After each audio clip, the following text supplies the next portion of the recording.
There's a short season in late September when the birds sing like it's noon, and at night the crickets never stop. It's the odd, uneven time, and it's telling us something.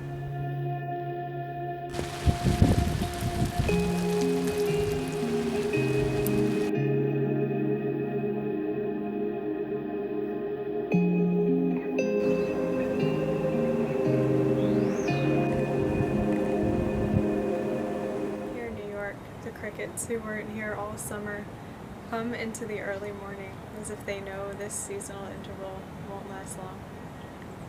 Poets have called this time the odd, uneven time, and I see what they mean. The air has shifted. It's not quite fall, but it's no longer summer. There's a kind of hush, a thinness to everything.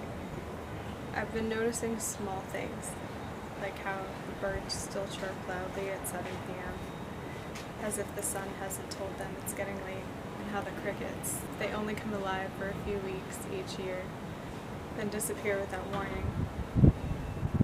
I never fully noticed these things before, not really. But lately, I've been lifting my eyes more, away from the constant scroll, the noise, the hurry, the headlines, just letting myself be still. Not every day, not perfectly, but enough to begin to see.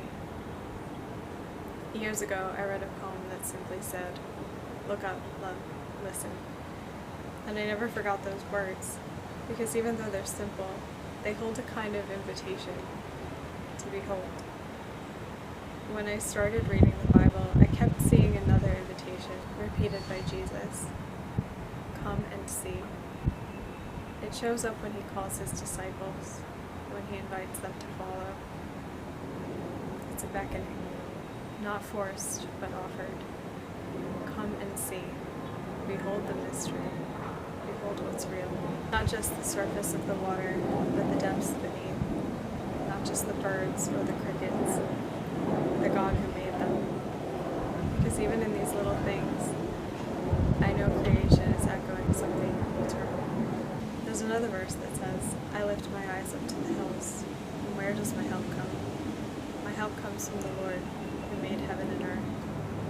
Lifting your eyes is more than a gesture. It's a turning, a way of saying, there is more than this world. There is help. There is hope. So, if you felt the shift in the air lately, if you've heard the birds singing at odd hours or the crickets humming through the night, maybe it's a nudge, a whisper, to look up, listen, to come and see.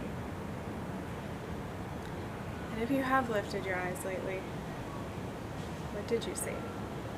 If this resonated with you, feel free to share it, or better yet, step outside tonight and listen. You might hear more than crickets. See you in the next one.